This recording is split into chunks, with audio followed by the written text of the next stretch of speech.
They say there are places in this world where the land never forgets. No matter how many years pass, no matter how many hands try to coax life from it, some soils refuse everything, as if something invisible, buried too deep, is still alive down there, and hungry. The folks in town called that stretch of land cursed. Nothing grew on it. Animals steered clear, and people learned not to stare at it too long. But there was something stranger than the land itself. There was a woman. Maya never quite understood when it started. At first it seemed like bad luck. A flower wilting faster than it should. A garden that failed under her care. A touch that seemed to drain the life right out of things. Over time, it stopped feeling like coincidence. Everything she tried to nurture seemed to wither, and no matter how gentle she was, how patient, how careful, life just didn't stay in her hands. Some folks called it bad luck. Others called it a curse. For years, she carried that weight. She learned not to hold on too tight. She learned not to hope too much. She learned, above all else, not to belong anywhere. Until her father, in his final breath, said something that shattered everything she believed about herself. "The well isn't dry, Maya. It's waiting." That night, the wind shifted in a way she had never felt before. And for the first time in decades, something beneath the earth answered. Something that hadn't been lost. Something that hadn't forgotten.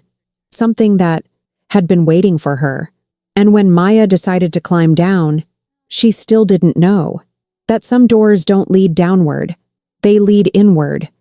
And once opened, there is no road back. If you love intense wolf stories with destiny and twists, go ahead and subscribe to the channel right now. So subscribe and turn on notifications so you don't miss any chapters. And how about we get to know each other better? I'm Maggie Reed, the author of these stories. And you? Drop a comment below with your name and what city you're watching from. The sun was a merciless bronze disk in the wide, bleached sky. Beneath it, the earth stretched in shades of rust and ash, cracked like the leather of an old saddle left out in the rain. Maya walked the edge of what remained of her family's land, feeling the weight of each step settle deep in her bones. At 42, she was no longer the girl with the easy laugh that the old-timers still talked about during harvest season. Her hands, once soft, were now mapped with calluses and small scars from a life of solitary work. She was the daughter of a man the town called Crazy, the heir to a name that had become shorthand for misfortune. "Another day of dust and regret," she muttered, wiping the sweat from her forehead with the rough sleeve of her work shirt. She stopped in front of the structure that had become the center of her ruin, the old well. It was an ancient thing, built from heavy gray stones that looked like they'd been hauled up from the belly of a mountain by giants. Nobody in town remembered when it had been dug, or when the water stopped running through it. To Maya, it was just a constant reminder of her father's hollow promise. "The well isn't dry, Maya," he used to say from his deathbed, his voice barely a whisper through yellowed teeth. "It's just waiting for the right seed. When the sky turns dark and your heart weighs heavier than stone, you go down. And don't you dare look back." Now, with her father buried in the barren earth and the last of her animals dead from thirst, Maya had nothing left to lose. She stared at her hands. Flowers she'd tried to plant had wilted within hours of her touch. The bread she made seemed to lose its rise. She felt like a creature made of permanent autumn, where nothing ever bloomed and nothing ever stayed. She grabbed the thick hemp rope she'd brought from the barn, tied it around the old oak beam that crossed the mouth of the well, and tested the tension. "If this is where fate wants me," she said out loud to the empty horizon, "then let it take me in the dark." The descent was a journey out of the world of the living. The heat of the afternoon was cut clean by a blade of underground cold. Maya caught the smell of ancient minerals and something else, something that triggered a primal instinct deep in the back of her brain. It wasn't the smell of a wolf or a bear. It was something denser, richer, like the scent of a forest that had never once seen sunlight. Her boots found the ridges in the stone. With every foot she descended, the daylight above her narrowed into a smaller circle, a distant gold coin she could never quite reach. The silence was absolute. broken only by her own shallow breathing and the scrape of her clothes against the rock. Then the light changed. It wasn't the solid black of the deep anymore, but a pulsing blue glow, cold and rhythmic, seeping from a crack in the wall. Maya stopped, her heart hammering against her ribs like something caged. There, wedged into a natural ledge, was the answer to a question she hadn't known she'd been asking her whole life. Her father's medallion. The blue stone at the center of the silver setting glowed with an intensity that felt like a heartbeat. "Daddy," she whispered, reaching out. The moment her fingers touched it, reality tore apart. The rope above her didn't break. It simply ceased to exist. The support, the gravity, the familiar world, everything vanished beneath her feet. Maya fell. But it wasn't a fall toward death. It was like plunging into a river of shadow and electricity. The air roared past her ears, carrying a sound like 1,000 howls, not howls of pain, but of triumph. The impact didn't come against a stone floor. It came against something vast, warm, and alive. She felt the breath driven from her lungs as she rolled across a surface that felt like heavy velvet over radiating heat. Maya gasped, struggling to orient her senses. She was in an immense hall. The walls were carved from obsidian and ancient tree roots that glowed with veins of gold. The ceiling was so high it disappeared into a silver mist. And she had fallen directly onto a throne, or rather, onto the occupant of the throne. A small, warm-blooded female. A voice as deep as grinding stone echoed through the cavern, falling from the sky like an offering to forgotten gods. Maya tried to push herself up, but her arms were shaking. She looked down and realized she was sitting in the lap of a colossal man. He wore only dark animal pelts across his hips, leaving bare a broad, powerful chest crossed with scars that shone like silver in the otherworldly light of the place. His face was a work of savage nobility. High cheekbones, a strong jaw covered in a short dark beard, and hair that fell like a cascade of shadows over his shoulders. But it was his eyes, pure amber, with vertical pupils that dilated as he studied her, that made Maya understand she was not looking at a man. She was looking at a king of another bloodline entirely. I'm so sorry," she stammered, the boldness that had brought her this far completely failing her in the face of his overwhelming presence. "I was looking for my father's medallion." The man made a sound deep in his throat, a growl that vibrated through Maya's chest, waking every nerve in her body like a live wire. He reached out a massive hand and wrapped it around the back of her neck, with a gentleness that contradicted his size entirely. His skin was fever-hot. For Maya, who had always felt cold to her own bones, that warmth was like the first real sunlight after a 100-year winter. "The medallion was just the bait, daughter of Silas," he said, drawing his face close enough to hers that their breath mingled. He smelled like fertile earth and danger. "What you're looking for isn't silver. What you're looking for is what this world above stole from you." He pulled her closer, forcing her to meet the abyss of his amber eyes. "Look at me, Maya. I am Fenris, king of the cursed, alpha of the bloodline that time tried to erase. And you," he breathed in the scent of her neck, a sound of hunger and recognition that she felt to her core. "You are the first living thing to enter this tomb in 40 winters." Maya felt a wave of outrage tangled with an inexplicable pull. She had always been the wrong one, the withered one, the woman the men in her town looked past in favor of younger, brighter things.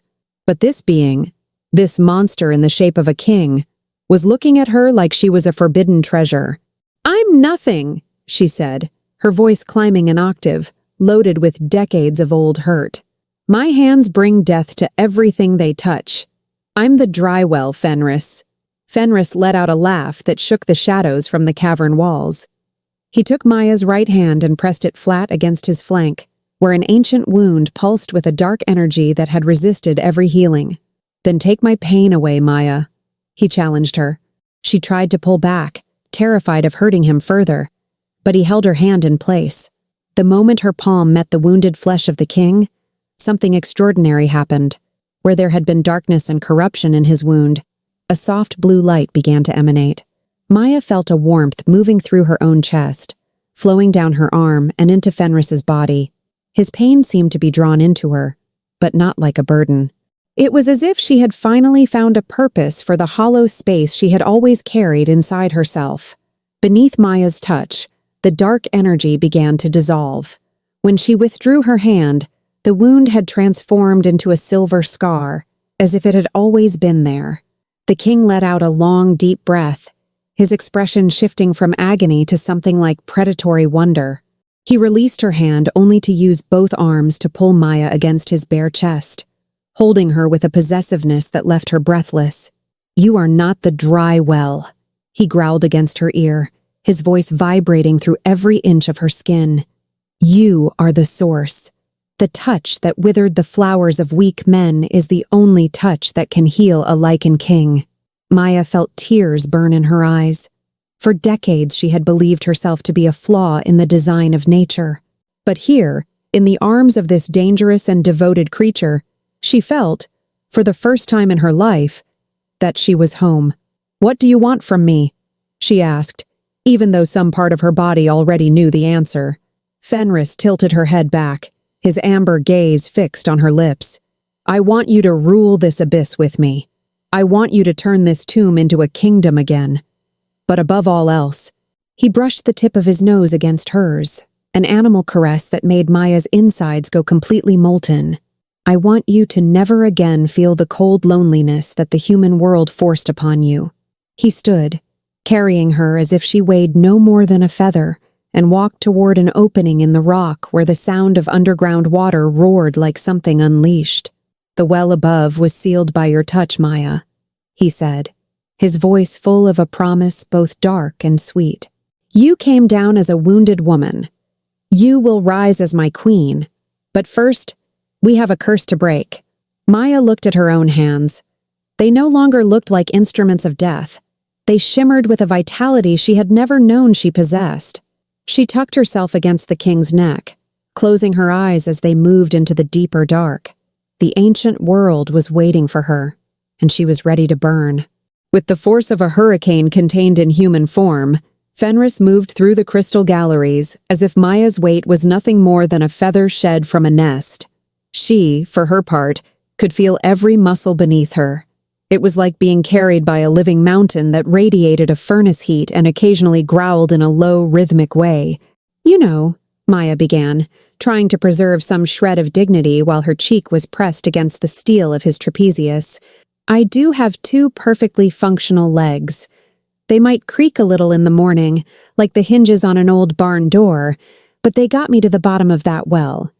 They deserve a little credit." Fenris didn't even slow his pace. His amber eyes scanned the shadows ahead, vertical pupils catching movement that Maya could only imagine. His boot struck the obsidian with a dry, authoritative sound. "The ground of this kingdom is not kind to those without claws, Luna," he growled. The sound vibrated directly into Maya's stomach, a low frequency that made her feel strangely protected and, at the same time, in great danger. "Besides, I have waited 40 winters to feel the warmth of a woman who doesn't smell of betrayal. I do not intend to let go of her until every stone in this place knows her name." Maya rolled her eyes at the stalactite ceiling, though the way he'd said "woman" had landed like a warm hand on her back. "The warmth of a woman? You really talk like a country singer who got into the whiskey too early, or is that just the accent of someone who's lived underground for decades?" She shot back, though she unconsciously tightened her grip on his shoulder. "And try to ease up on the pack animal vocabulary, or I'm going to start calling you Buddy and asking you to fetch a stick." Fenris stopped abruptly.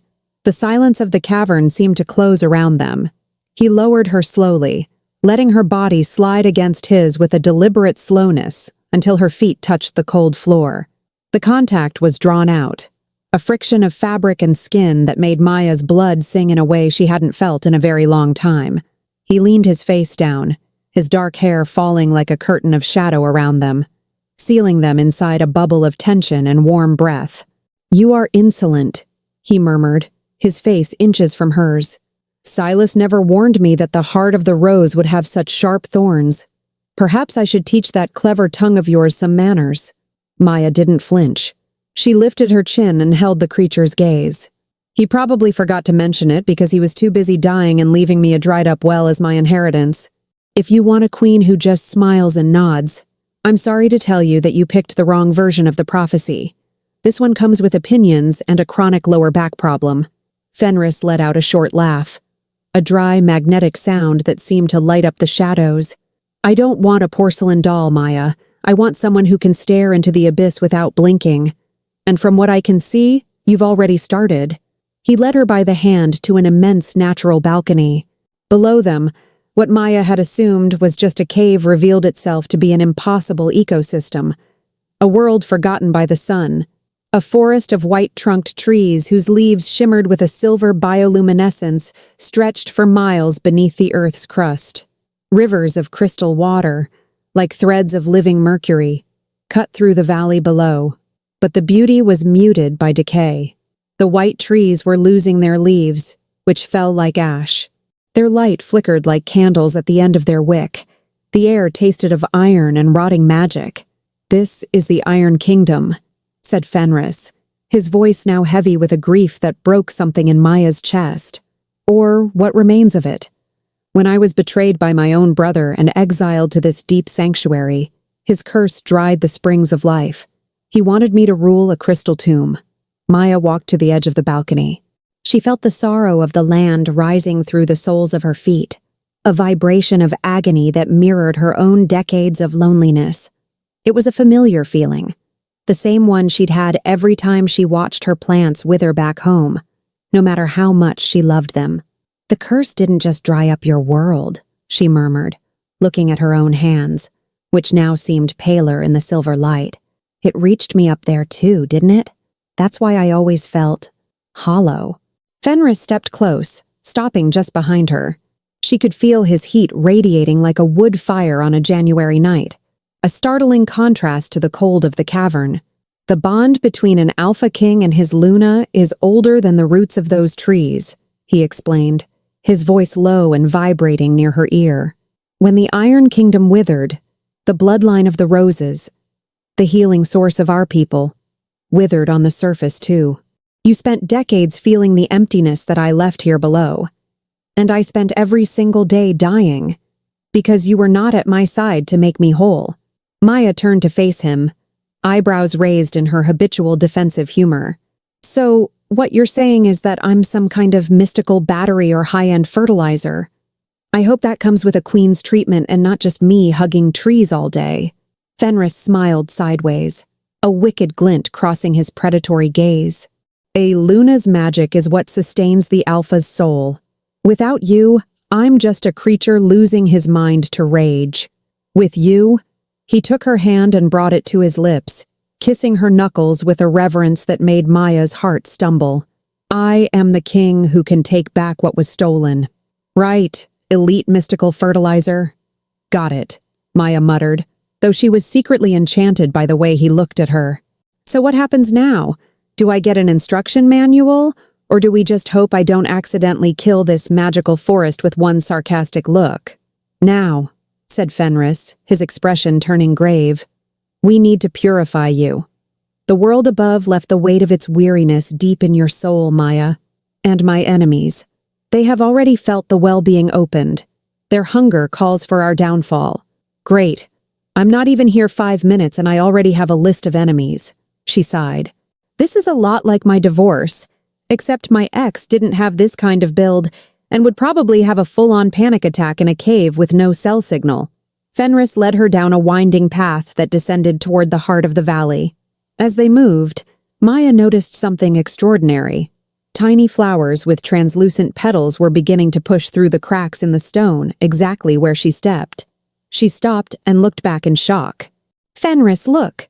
She pointed to the trail of life blooming behind her. I didn't kill them. They're blooming," he completed, with a pride that Maya had never once received from another living soul. "I told you, Maya, you are not a carrier of death. You are the return of spring. What you touched up there died because that land was too weak for the intensity of what you carry. Here, the earth was simply waiting for you to come home and let it breathe again." They arrived at a natural basin of sculpted stone, fed by a cascade that seemed to fall from a fissure in the ceiling where moonlight from above was filtered into a milky blue. The steam that rose from the water smelled of wild jasmine and pine resin. "Bathe in the silver springs," Fenris instructed, stepping back to give her a measure of privacy while remaining at the entrance to the grotto like an immovable sentinel. "The water will wash away the ash of your past and strengthen the bond between you and this soil." Maya looked at the inviting water. She felt the weight of her clothes heavy on her tired shoulders. A moment later, she slipped behind a curtain of glowing vines and, still wearing a thin layer of linen that the springs had not corrupted, eased herself into the warm water. The milky, opaque substance wrapped around her like a protective embrace. The sensation was beyond description. It was as if years of accumulated exhaustion, sleepless nights, and the constant feeling of being not enough were being stripped away. She submerged completely, and when she surfaced, she felt a vitality she hadn't known since she was young. The ache in her joints was gone. Her mind felt sharp and clear as fresh-forged steel. "Do you feel the difference?" Fenris's voice came from closer than before. She turned and found him standing at the edge of the spring, his back to her. A white cloak spread across the stone like an offering. He hadn't tried to look. He was simply respecting that moment as something sacred. In that gesture, Maya felt a connection that reached far beyond anything physical. "I feel like myself," she whispered, marveling at her own strength. "But a version of myself I didn't even know existed." Fenris knelt at the edge of the stone and extended a soft white wolf pelt.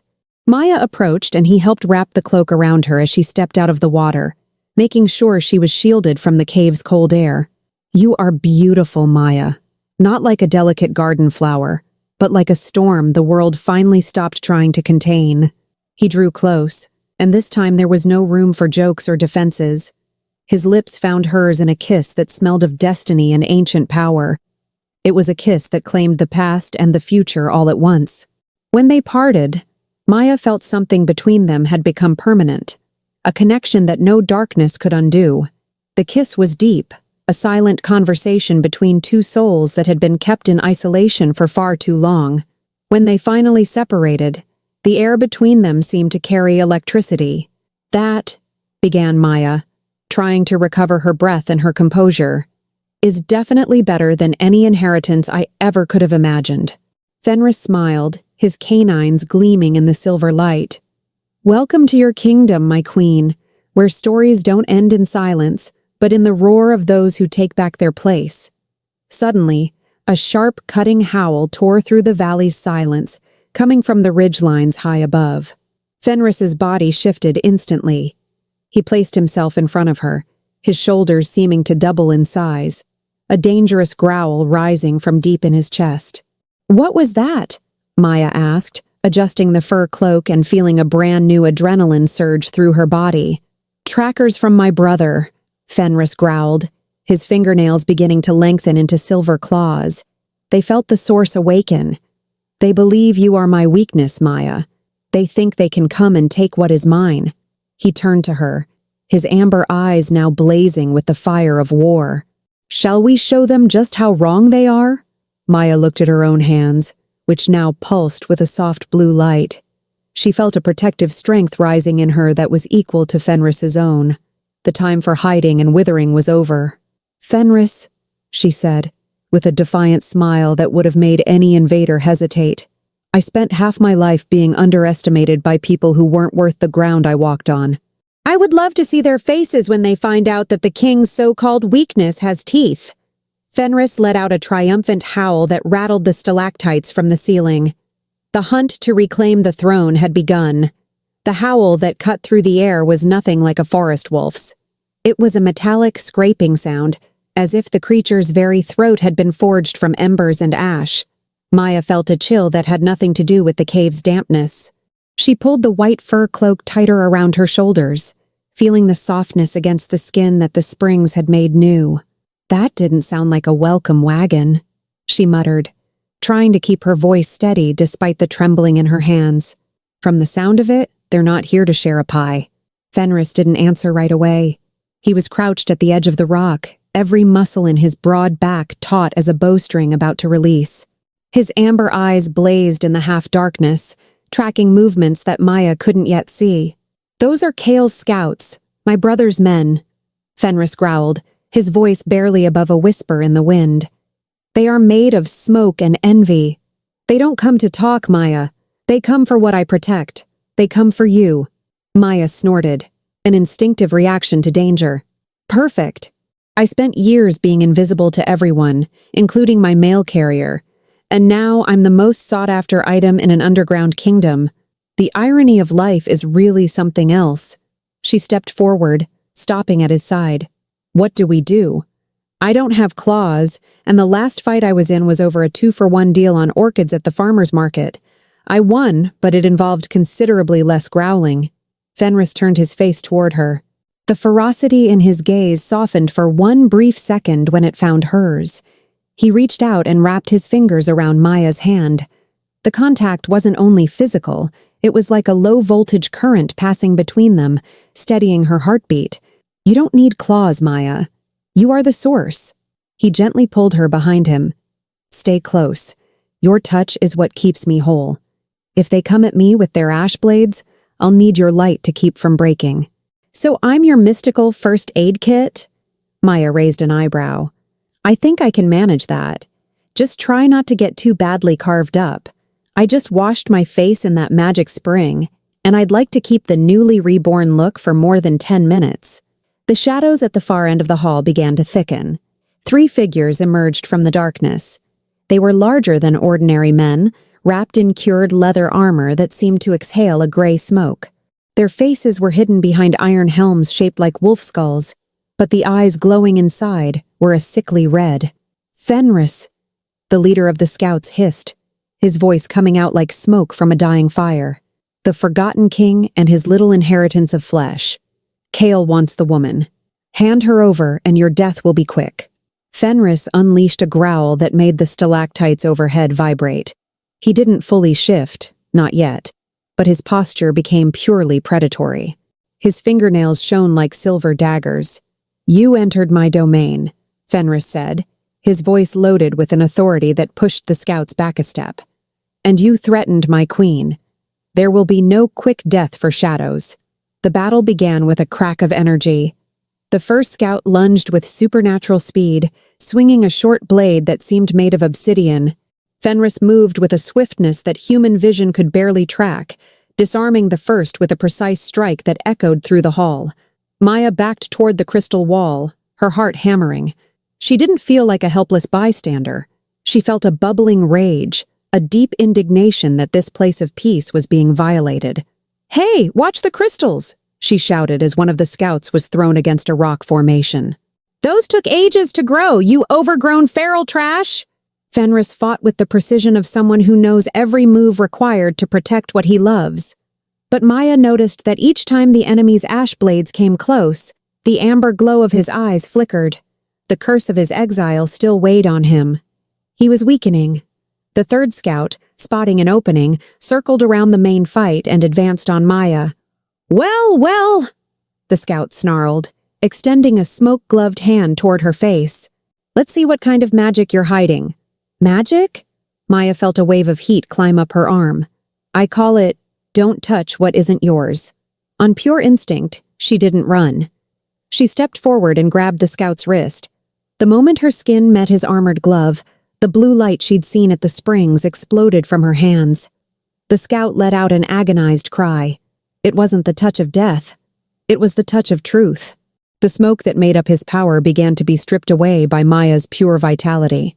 For a creature made of shadow and curse, Maya's energy was like sunlight poured into a sealed room. "What? What are you?" the scout stammered, dropping to his knees as his armor of ash began to disintegrate beneath her fingers. "I'm a woman in her 40s who's had a very long day," Maya replied, surprised by her own strength, but keeping her tone bone dry. "And I genuinely do not appreciate being interrupted." Fenris, catching the scene from the corner of his eye, felt a surge of renewed power. Maya's success seemed to feed his own strength through the bond that united them. With a final movement, he dissipated the other 2 scouts, who dissolved into smoke and vanished through the cracks in the cave. Silence returned. but it was a silence charged with new understanding. Fenris walked to Maya, his breathing heavy, his eyes slowly returning to normal. He looked at the scout still sobbing at her feet, then back at Maya herself. "You disarmed him," he said, his voice full of an admiration that bordered on reverence. "Without a weapon, with nothing but your essence." Maya released the scout's wrist. He was now nothing more than a shrunken, frightened man in rags. She looked at her own hands, which still tingled with a sweet energy. "I didn't plan that," she admitted, letting out a long breath.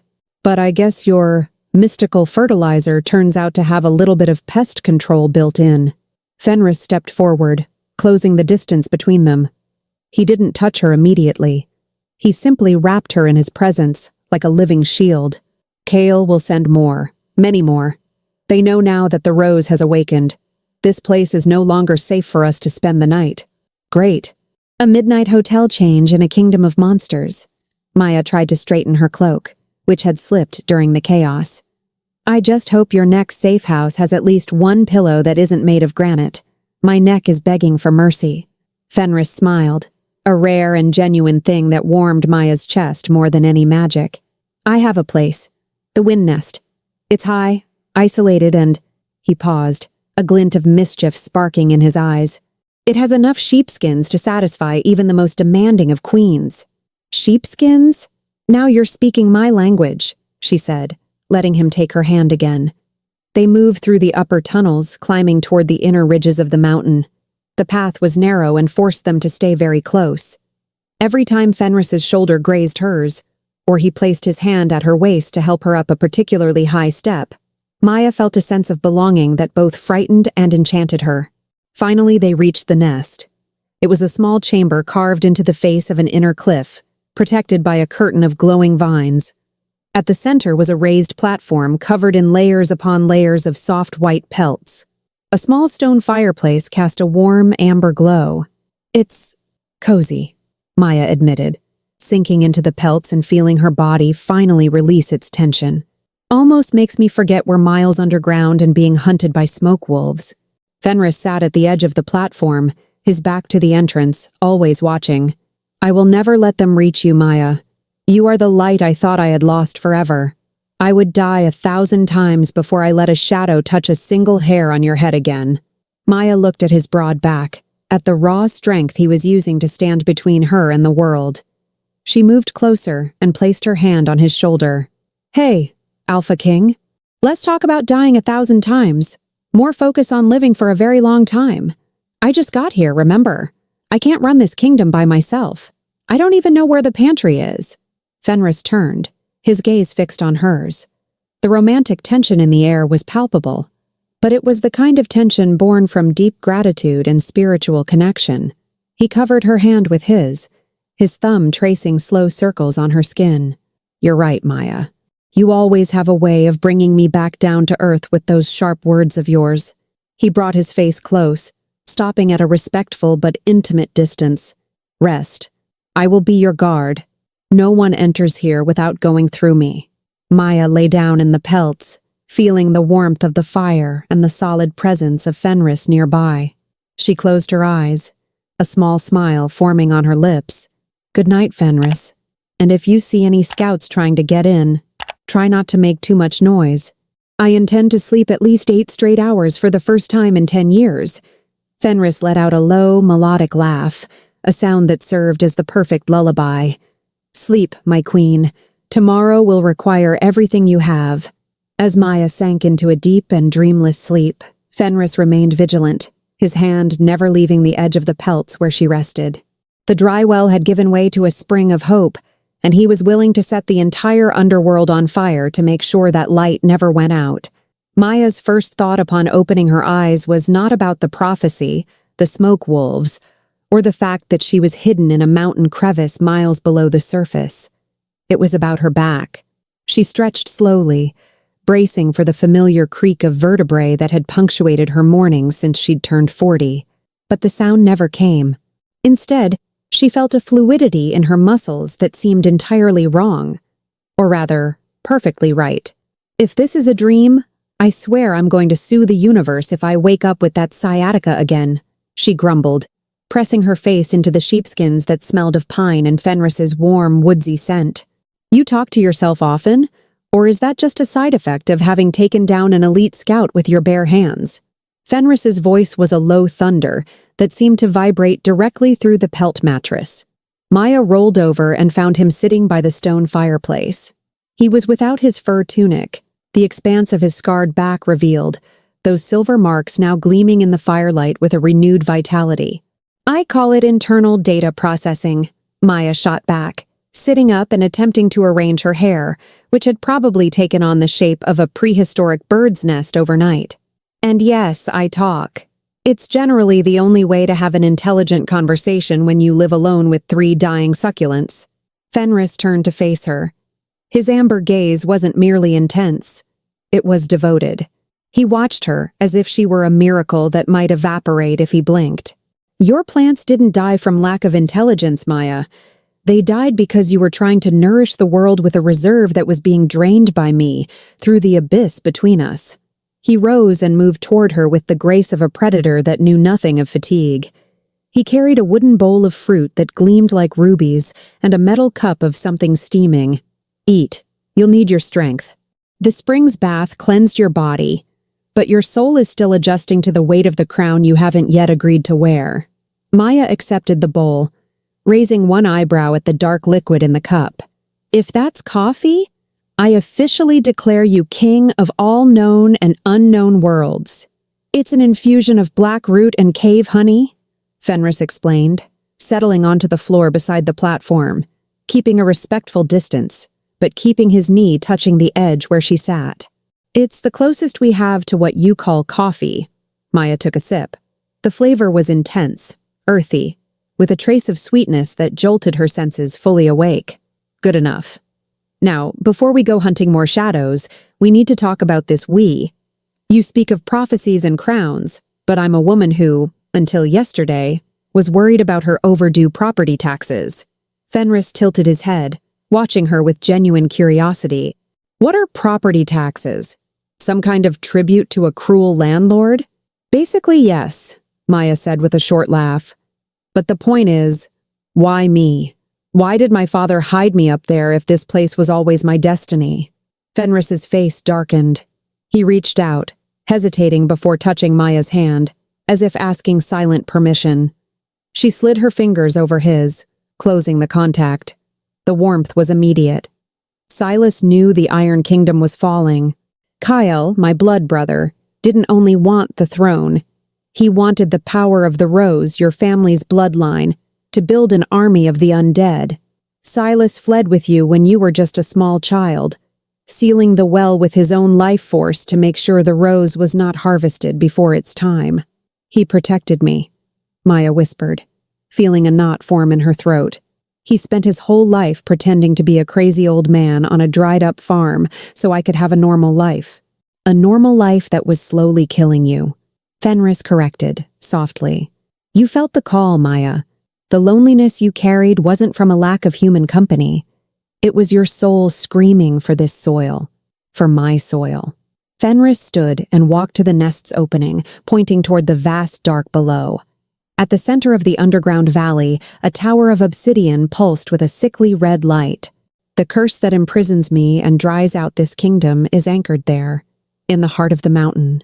Kale placed a seed of ash where the son of the abyss was meant to live.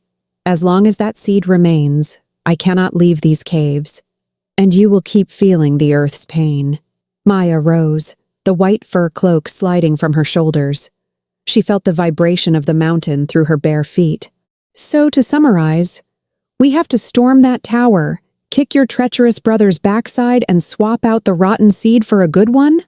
Fenris smiled, a flash of predatory admiration in his eyes.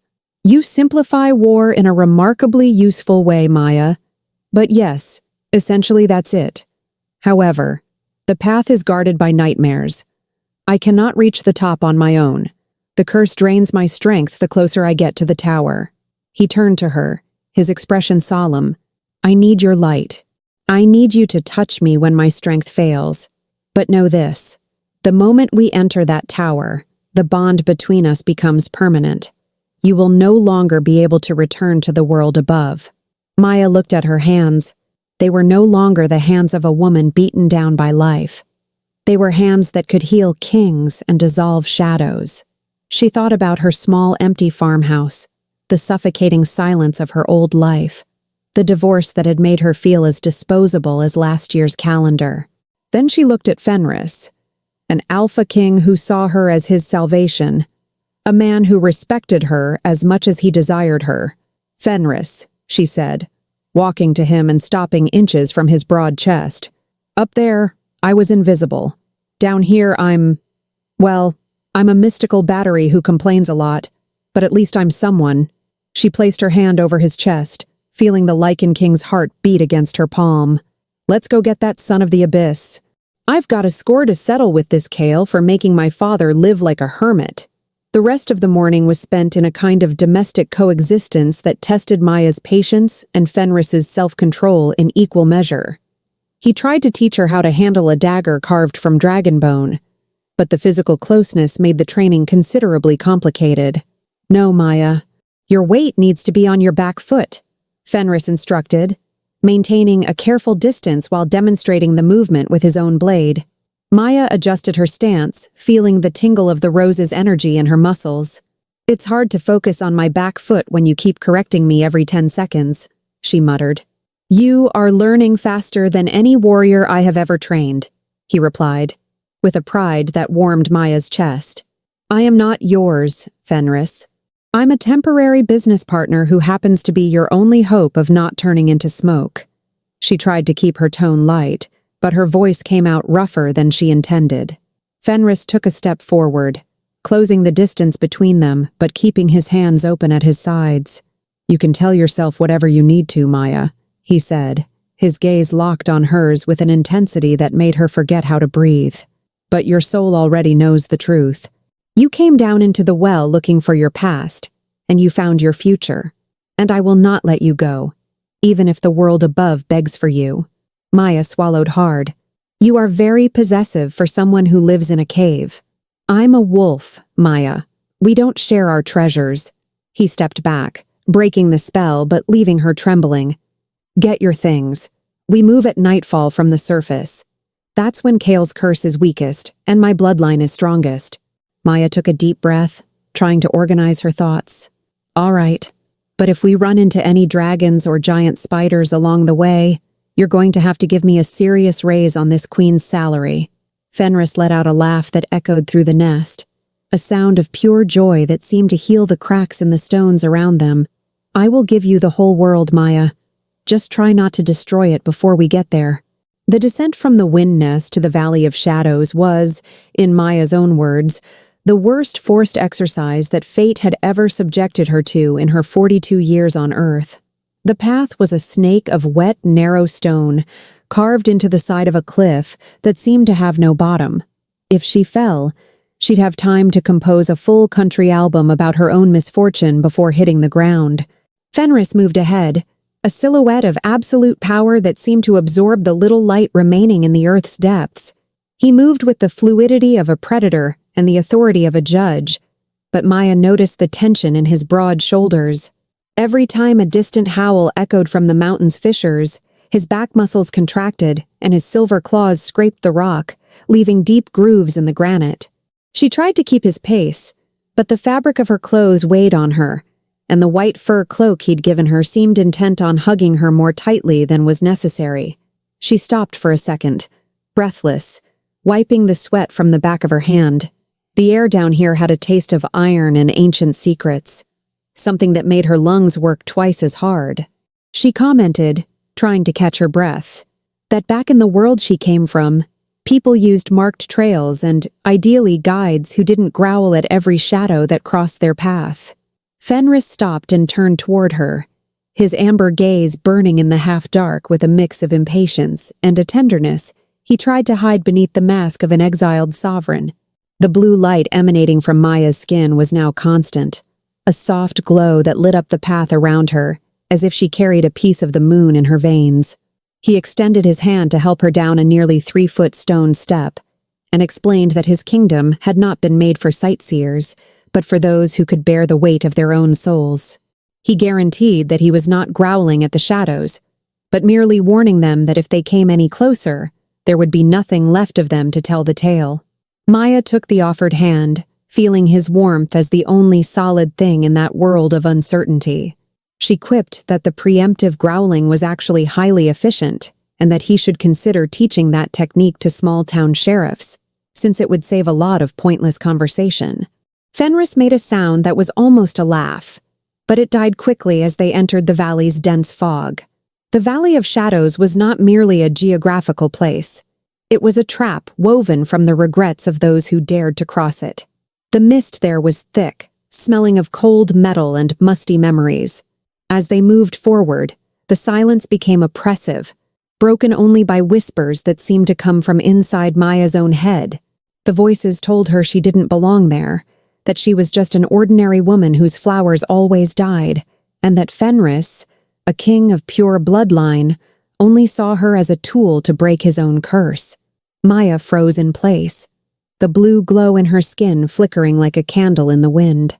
She saw, through the mist, images of her solitary life on the surface, the dry earth of her father's farm, the feeling of never having been enough for anyone. The emptiness that had followed her for decades came back with the force of a punch to the stomach, making her knees buckle. Fenris noticed the shift instantly. He moved with a speed the fog couldn't obscure, wrapping Maya's face in his immense warm hands and forcing her to look directly into his vertical pupils. He told her not to listen to the echoes, explaining that the valley fed on what she feared she was, but that he could see the truth she still refused to accept. He pressed his forehead to hers, enclosing them both in a world where only their breathing existed, and told her that she was not the woman who had failed, but the survivor who had kept the light burning in the void until she found him. Maya breathed deeply, the scent of sandalwood and warm skin acting as an antidote to the valley's poison. She recovered her sarcastic defense and said that if the next shadow happened to sound like a bill collector or a nosy neighbor, she would be requiring additional compensation in mystical jewelry for all the emotional distress. As they approached the center of the valley, the obsidian tower became visible, rising like a black lance trying to pierce the cavern's ceiling. The red light pulsing from its peak was like a sick, rhythmic heartbeat, and it was then that Fenris began to falter. Maya noticed the trembling in his hands first, then the cold sweat running down his temples.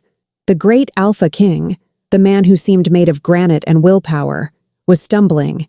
The curse of the ash seed anchored in the tower was draining his vital essence as the distance closed. He dropped to his knees, and the silver scars on his chest lost their glow, darkening as if something was sucking the life from them. He begged Maya to run back to the well, afraid the curse would consume her too, but Maya felt a fury she had never known she possessed. She knelt before him, grabbed him by the shoulders with a strength that surprised them both, and called him a stubborn, overly dramatic wolf. She declared that she had not come all this way to go back to a mediocre life, and ignoring his protests, pressed her hands against Fenris's bare chest, directly over the wound that pulsed in a corrosive black. The moment contact was made, Maya felt an intense cold surge through her veins, as if the darkness itself was trying to find shelter inside her. But the blue light in her skin reacted with a protective violence. She absorbed the darkness, transformed it into life within her own energy reserve, and sent it back into Fenris like a river of renewed strength. He unleashed a howl that echoed through the entire valley, his vitality returning in an explosive surge, his eyes blazing with an incandescent amber that dispersed the fog around them. Fenris rose, feeling stronger than he had in centuries, and looked at Maya with an adoration that transcended any carnal desire. He called her a goddess and a queen, but she, still pale from the effort, asked for fewer compliments and more focus on walking, because her legs were still processing that mystical exchange. The effort of the purification had left them both spent in a way that went beyond the physical. They found shelter in a small grotto at the base of the obsidian mountains, protected by a curtain of crystals that radiated a soft, steady warmth. Fenris prepared a bed of pelts and, for the first time, did not take his place as a sentinel at the entrance. He sat beside her, allowing Maya to rest her head against his broad shoulder. The silence there was nothing like the silence of the valley.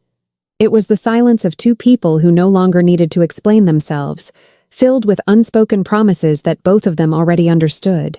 They talked about the years of loneliness, and Maya confessed how invisible she had felt in the world above, how she had spent her whole life waiting for something she couldn't name, something that never seemed to arrive. Fenris told her that he had felt every one of her tears through the bond that connected them, and that her loneliness was the very thing that had kept him fighting against the madness of exile. He told her he had spent his nights howling at the stone ceiling, hoping the sound would somehow travel up through the earth and reach her. Maya looked at him, tracing the line of his strong jaw with her fingertips, and understood that they had spent 40 years in different cells of the same prison. That night, Maya felt for the first time in years that she was not alone. Fenris's hand enclosed hers with a quiet strength, and the silence between them was not empty, but full, filled with a hope that both of them had forgotten was still possible. Maya whispered that if they made it through tomorrow, the first law of the Iron Kingdom should be mandatory rest for the knees of every woman over 40. Fenris let out a deep laugh, pulling her into his chest and wrapping her in his warmth. He promised her the whole world, but asked her to sleep because the heart of the mountain would demand everything they had by dawn.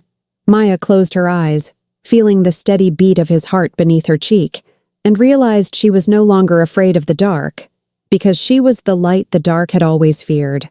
The journey to the tower was nearly over, but the real hunt was only just beginning. It would take every last drop of courage Maya had quietly accumulated across her ordinary life to face whatever waited at the top of that black structure. But with Fenris's arm around her, she knew that her father's well had never been an inheritance of misfortune. It had been a doorway to the only version of herself that had ever truly mattered. She was no longer the woman who withered. She was the queen who was about to bloom in the fire of battle. Now, with tomorrow pressing against the mouth of the cave, they were a single breath against the storm that Kal would send. It would be bloody. It would be hard. But Maya was certain of one thing. No one was going to interrupt her rest for very long without answering to the claws of her king and the full force of her light. Dawn in the Iron Kingdom brought no birdsong and no dew on the grass. Only the deep, rhythmic sound of invisible gears inside the mountain waking up, a pulse that seemed to rise from the very core of the world. Maya opened her eyes slowly, feeling the luxurious weight of the sheepskins wrapped around her. And for one disoriented second her mind reached for the familiar feel of cold plastic against a cheap nightstand. She half expected the blare of a clock radio, or the flat gray light of an ordinary morning back in Georgia, where her biggest worry would have been the price of fertilizer, or the drip under the kitchen sink. But what her fingers found instead was Fenris's hand, a colossal, warm, and protective presence resting over hers with a quiet but absolute possession. She sat up carefully, feeling a fluidity in her muscles that had no business being there at 42. The blue energy that now lived in her veins pulsed at her fingertips with a renewed intensity, as if the hours of rest had finally allowed her soul to fully merge with the magic of the rose. There was no trace of fatigue left in her bones, only an electric hum running up her spine that held her in a state of calm alertness. She looked to the side and found Fenris already awake, sitting at the edge of the pelt platform, watching her with a devotion so complete that it made her face warm. He was looking at her the way people look at the first miracle the world has seen in centuries, a mixture of reverence and relief that would make any woman feel like she was 18 again, and had somehow become the rightful owner of every secret and treasure buried in the deep.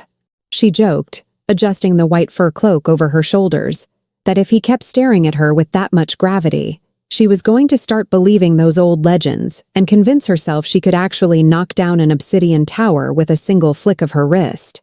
Fenris rose with the fluid grace of a predator who never truly slept, offering her his hand and saying, in that voice that sounded like low thunder, that she would need no physical strength, because the light she carried in her chest was more than enough to melt the stone heart of the mountain itself. They left the wind nest, and the scene that opened before them was the kind of thing that takes the breath even from someone who grew up watching the sun go down over open fields. The obsidian tower stood less than half a mile away now, rising like a black open wound at the dead center of the underground valley. The stone sky above them, which had always been a static darkness, was now closing in like a slow vortex, charged with rolling ash clouds and static electricity that spiraled around the top of the structure. Fenris explained, checking the straps on his own weapons, that Kale knew they were close. The ash seed, that abomination he had planted in the kingdom's heart, was screaming and thrashing in response to the presence of the rose. He placed the dragon bone dagger in Maya's hand, but this time there were no lessons about stance or grip. He simply closed her fingers around the handle and told her that the blade was only a focal point for her mind, because the real weapon, the one that would cut through the curse, was the unshakable will he had seen in her eyes from the moment she fell into the well. They began the final walk across the broken terrain, where the ground seemed to groan and shift beneath their feet, as if the earth itself was trying to expel the poison that had been suffocating it. Maya noticed with a mix of grim satisfaction and wonder that the smoke creatures and scouts that had been hunting them with fury were now keeping a respectful distance, hissing in the shadows, pulling back every time the blue glow of her skin intensified.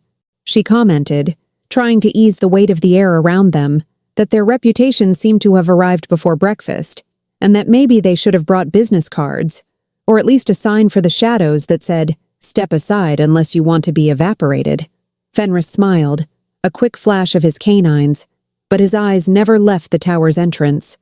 A black stone arch that looked like the wide-open mouth of something very hungry and very patient. When they crossed the threshold of the tower, the temperature dropped so sharply it turned their breath into white mist. The inner walls were not made of ordinary stone, but of a polished black glass that didn't reflect their physical images. It reflected the distorted shapes of their deepest fears.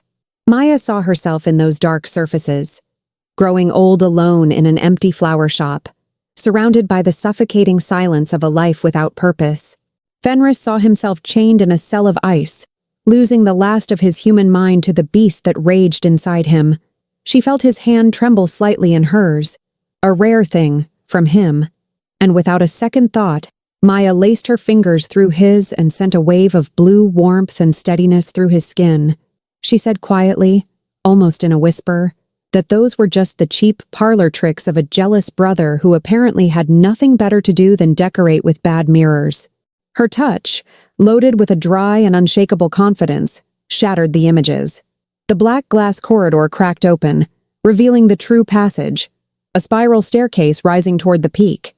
They climbed what felt like hundreds of steps, the kind of ascent that would humble a trained athlete. And with each level they conquered, the magical pressure intensified, making the air thick and difficult to breathe. Fenris growled low, the sound coming from deep in his chest as he fought against the weight of the curse trying to crush his lungs and his bones. But Maya moved beside him like a living lightning rod, absorbing the negative pressure and converting it into light that pushed back the dark. As they climbed, she felt her connection to the kingdom becoming more physical and undeniable. She could hear the lament of trapped water and the muffled exhale of roots that had been suffocating for decades.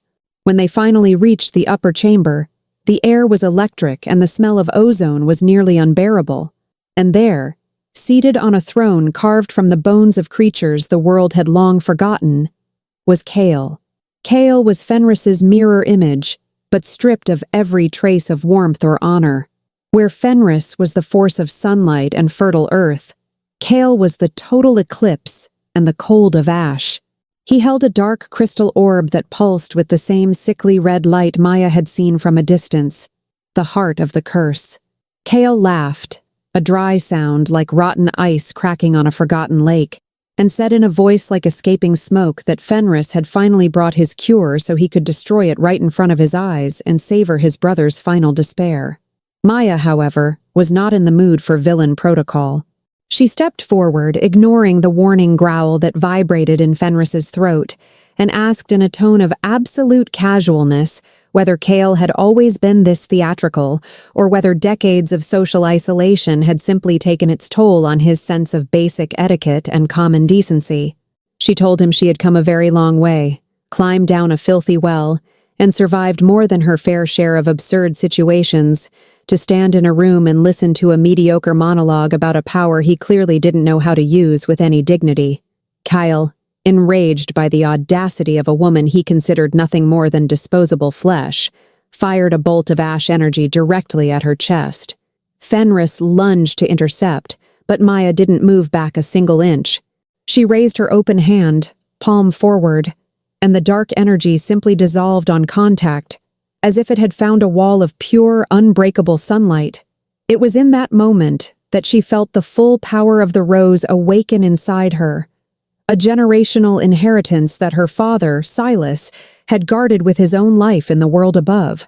The medallion at her neck began to vibrate with such force it felt like it was trying to fuse with her skin, becoming an extension of her own being. She understood with crystalline clarity that she was not simply Fenris's backup power source. She was the architect, the healer, and the living pulse of this entire world. With a silent command of her will, an explosion of blue and gold light flooded the chamber, blinding Kyle and purifying the air of its toxic smoke. Fenris, feeling Maya's strength flowing through him like an untamable river, seized the opening and moved like a streak of silver and predatory fury. He disarmed his brother with a strike that cracked the marble floor, and with one final movement of mercy and justice, brought the ash orb down against the obsidian stone. The impact sent a tremor through the entire mountain range. The ash seed was obliterated, and from the center of the cracks that split the tower floor, a warm and generous gold light began to bleed upward. It was the sun of the abyss, the true life source of the Iron Kingdom, buried beneath centuries of hatred and ambition. Maya felt the curse break in every fiber of her body. The scars on Fenris's chest stopped burning and became marks of polished silver, blazing with a vitality that promised centuries of life. Kyle, stripped of his dark power, faded into nothing more than a pale outline, a harmless shadow that dissolved into the tower's far corners, fleeing like a cornered animal from the light of day. The silence that followed the orb's destruction was filled with a reassuring warmth, a silence that spoke not of death, but of a new beginning. Fenris walked to Maya, who was now bent forward, hands on her knees, trying to process the full magnitude of what she had just done. He didn't approach her like a conqueror. He knelt before her with a reverence that came from somewhere deep in his soul. He said, his eyes glassy with an emotion he hadn't felt in ages, that the Iron Kingdom was finally free, and that the spring, promised by so many generations, had finally descended into the deep to embrace them. Maya looked at him, brushing a sweaty strand of hair from her face, catching her breath alongside her usual humor. She said that the spring was great, and the golden sun was excellent decor, but that she was still waiting on that famous silken cloud bed he'd promised her back at the nest, preferably with room service that included large amounts of that black root and cave honey brew. Fenris laughed, a sound of absolute freedom that seemed to renew every stone in that ancient structure, and swept her up in his arms with an ease that pulled a startled yelp out of her. He promised she would have everything she wanted, because they were no longer prisoners of prophecies or treacherous brothers. They were the masters of their own fate.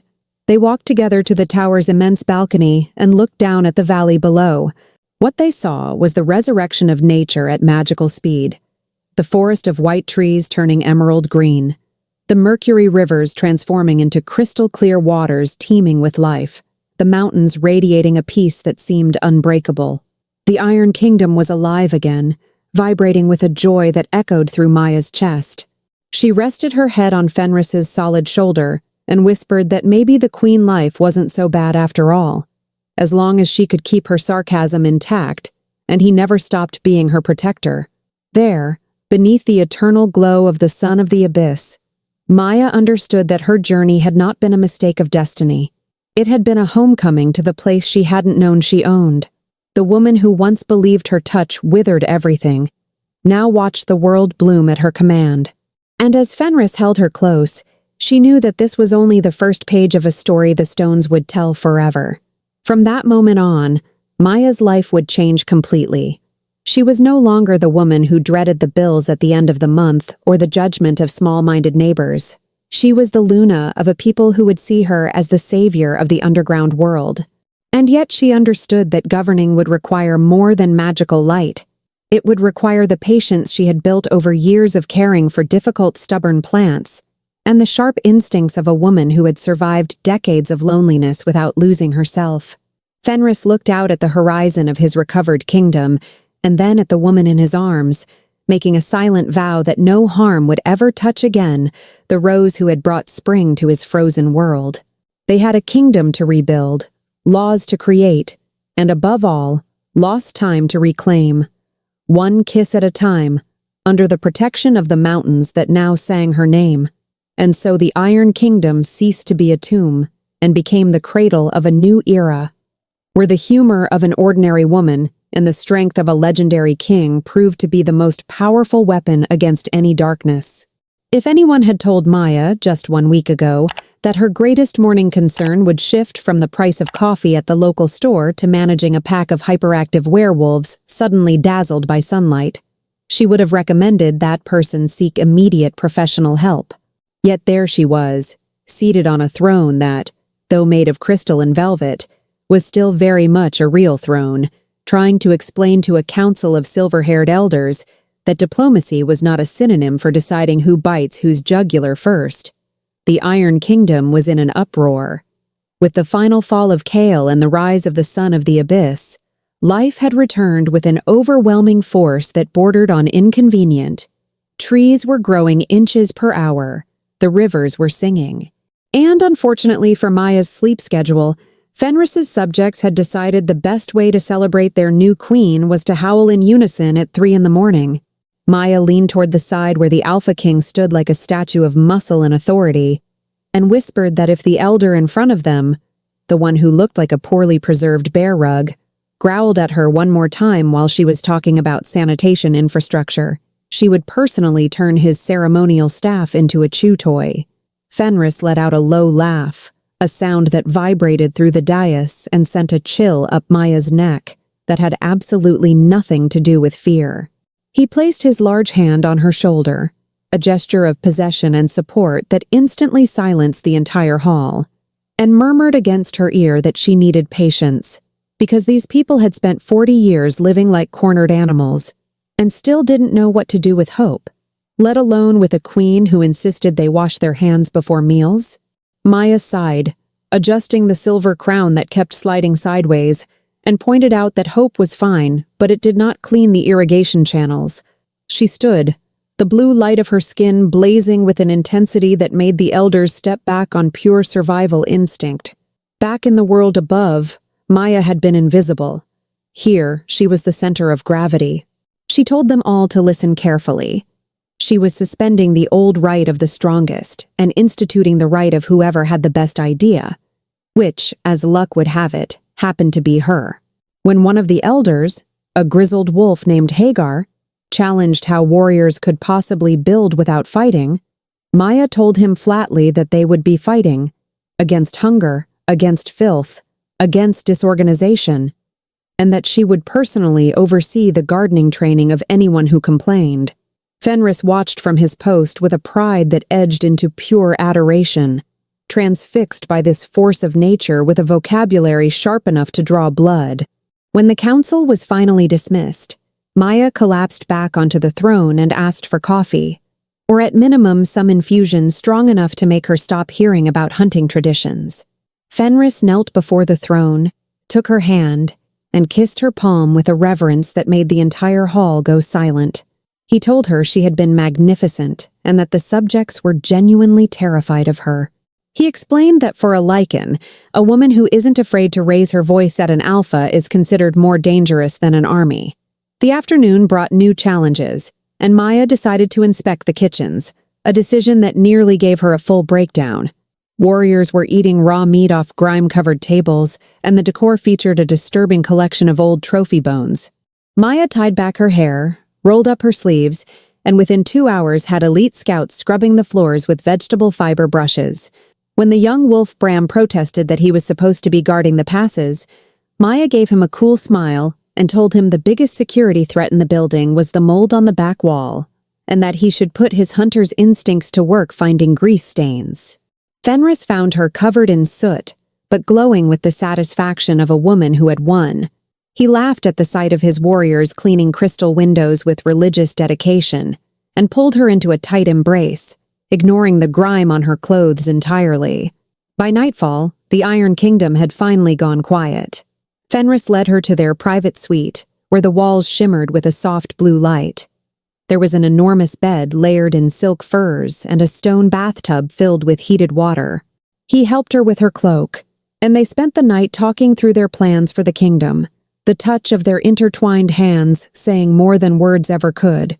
Maya confessed that she had spent years feeling like something was wrong with her for having a sharp tongue and a stubborn streak. Fenris looked at her with an intensity that pinned her in place and told her she had never been wrong. Only a force too vast for a world too small, and that down here, she would never have to make herself smaller to fit anywhere. They stayed wrapped in each other's arms by the fire, sharing a silence that spoke more than any speech. But the calm was broken the next morning by a messenger from the Ash Kingdom. Alpha Malachor was demanding a banquet to discuss border territories, a transparent attempt to intimidate the new queen. Fenris warned her that Malachor was a tyrant who did not play fair, but Maya, drawing on vivid memories of homeowners association meetings back in Georgia, said flatly that she had no intention of being rattled by a few growls. The meeting was held on a plateau of gray rock, and Malachor wasted no time trying to insult her, calling her fragile, asking whether she smelled like garden soil. Maya didn't blink. She told him she smelled his fear, and that the Iron Kingdom was under new management. She pressed her hand to the stone table and, in front of every ambassador present, made white flowers sharp as razors push up through the rock and pin Malachor's hands to his throne. She turned her back on the wide-eyed tyrant, muttering that the wine was terrible and that she needed to get back home and wash her hands. On the road back, Fenris pulled her into a full embrace, laughing like a man who had been released from a very long sentence, and told her plainly that he loved her. Maya felt the inheritance of the abyss click into its final place as she set it back. They returned to the citadel knowing the world would continue to test them, but that the spring had brought not just flowers, but a storm of change that no antiquated alpha would be able to stop. Maya had a council to organize, traitors to identify, and a future to govern alongside her wolf, proving once and for all that an ordinary woman with a scrub brush and a sharp sense of humor was the most powerful weapon the deep had ever seen. Organizing a unification festival in a kingdom that, until 2 weeks ago, had settled territorial disputes based on who could growl the loudest without spitting, required from Maya every ounce of patience she had built over decades of dealing with indecisive customers in her flower shop. The Crystal Palace, now properly cleared of its centuries-old mildew and smelling of an exotic mix of pine resin and sea kelp soap, was buzzing with an activity that bordered on frenzy. Maya walked the corridors with a scroll that seemed to have no end, escorted by Bram and 2 other scouts who were now carrying flower vases instead of spears, an image that still drew contained laughter from Fenris whenever he crossed paths with the group. She was explaining to a delegation of Lykan seamstresses that the ceremonial tunics did not need to be made exclusively of raw leather and thorns, and that the silk from the weaving spiders of the lower caves, dyed with the blue of the silver springs, would create a visual effect that read much more realm of peace and considerably less we are prepared for the apocalypse. Fenris observed everything from the upper balcony, feeling a mixture of exhaustion and wonder. He had never seen his people this focused on anything that didn't involve bloodshed or paranoid surveillance. But while Maya was transforming the main hall into a hanging garden of light and color, the shadows of the past were still crawling along the dark edges of the citadel. Down in the lower levels, where iron archives held the records of the bloodlines, a silent conspiracy was taking shape. Not everyone was satisfied with the Iron Kingdom's so-called softening. For some hardliners who had thrived under Kale's cruelty, the authority of a woman who used sarcasm as a weapon was a heresy that needed to be cut out before the wolves' claws lost their edge. Maya caught the first sign that something was wrong during a rehearsal with the young wolves' chorus. The air in the music chamber suddenly turned heavy, charged with that smell of ozone and ash that she had learned to associate with Kale's dark magic. She stopped conducting, her blue eyes narrowing as she scanned the shadows cast by the crystal pillars.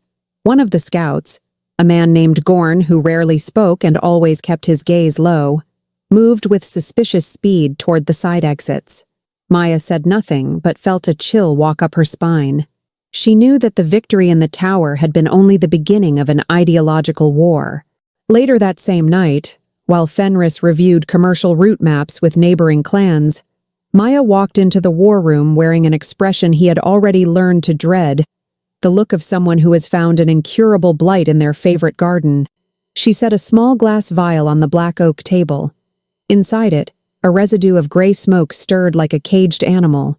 She explained that she had found it hidden behind the main altar, a surveillance seal that allowed someone on the outside to hear everything said at the heart of the palace. Fenris felt the growl rise in his throat, his fingernails digging into the wood of the table. The security they had built was a fragile illusion, and the traitor was closer than either of them had imagined. Maya, however, placed her hand over his, calming the internal beast with her electric touch. She suggested that instead of a witch hunt that would spread panic before the festival, they should use the celebration itself as a trap. If the traitor wanted to hand the queen over to Kyle or Malachor, they would give him the perfect opportunity, but with a script written by her. Preparations for the Rose Festival continued, but now with an invisible layer of surveillance underneath everything. Maya instructed Bram and his gardener warriors to watch for any behavior that deviated from the new standard of order.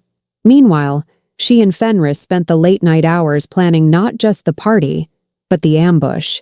In one of those quiet moments, sitting on the floor of their room surrounded by maps and decoration diagrams, Maya confessed that the feeling of being watched reminded her of her time back in Georgia, where local gossip seemed to have eyes on every corner, except that here the danger was considerably more lethal than having her reputation ruined by a burned batch of cornbread.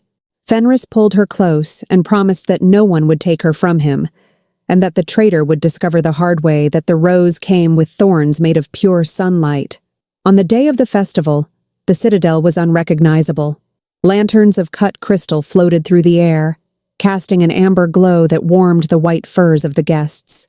Wolves from various clans, including a few suspicious delegates from the Ash Kingdom, walked through Maya's gardens, marveling at flowers that never wilted and at food that, for the first time in the history of the Abyss, had been seasoned with rare herbs rather than just coarse salt. Maya appeared at the top of the grand staircase in a blue silk gown that moved like water, with Silas's medallion blazing at her chest. Fenris stood at her side, imposing in polished silver armor, his eyes never leaving the perimeter. The music began, a melodic sound that wove together tribal drums and crystal harps.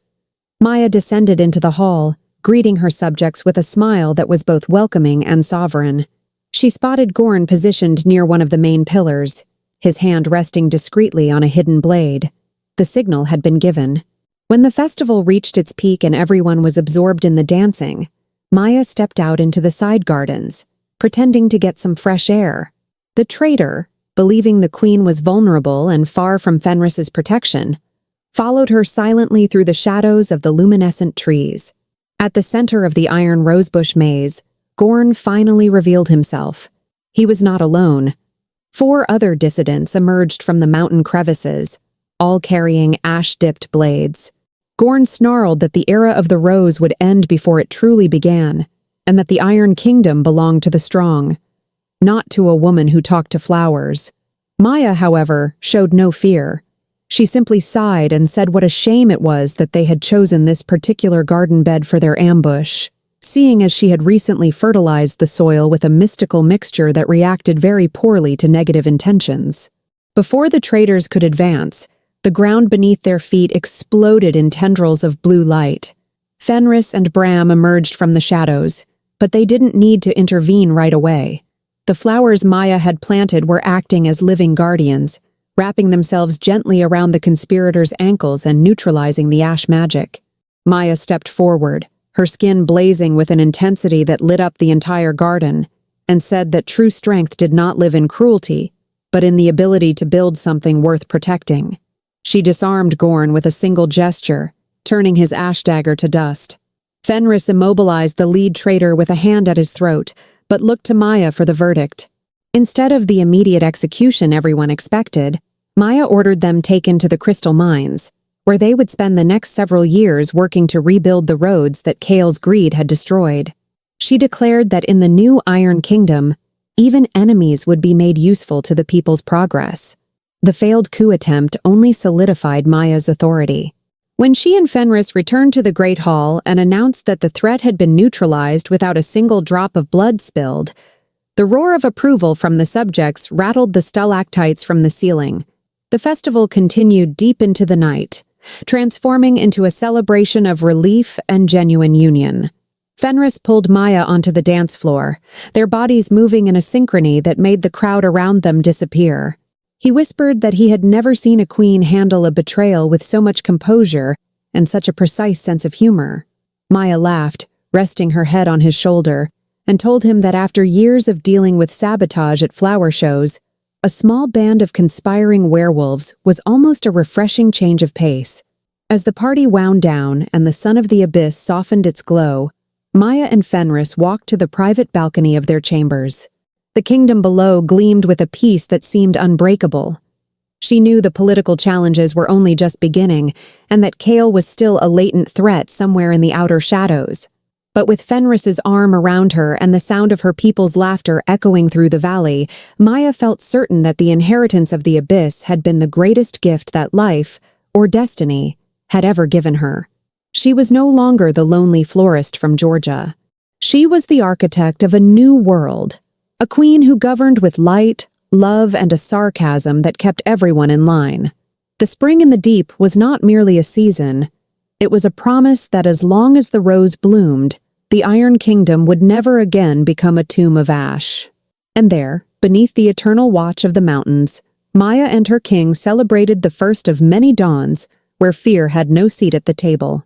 The balance of an underground kingdom built on millennia of secrets and lupine testosterone was, at best, a glass sculpture, balanced on top of a blender set to high. Maya had already accepted that her peaceful life of watering petunias and dodging robocalls had been replaced by a schedule that included audiences with giant wolves and the supervision of public works projects that defied the laws of physics. Nothing, however, had prepared her for the sound that echoed through the upper chambers of the citadel that Tuesday morning, the metallic, rhythmic grinding of an industrial drill. Silas's well, which Maya had believed to be adequately concealed by her own magic and the dense Georgia forest above it, had been located. Human curiosity, fueled by high-resolution satellites and a mining company with more money than sense, had finally knocked on the door of the abyss. Maya was in the middle of a heated argument with the head of construction about installing a central heating system that didn't involve bottled dragon breath, when Bram came stumbling into the hall.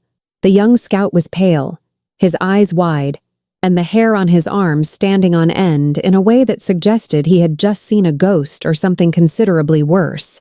He stammered that the creatures from above were drilling through the ceiling of the world and were carrying spears that spit fire and noise.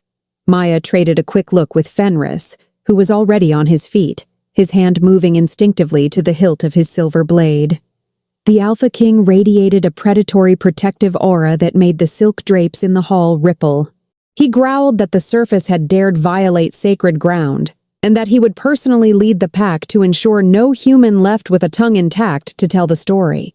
Fenris, lower that "I'm going to eat the whole neighborhood" voice right now, Maya ordered, crossing her arms and blocking his path with the authority that only a woman in her 40s who had handled 5 rowdy nephews could project.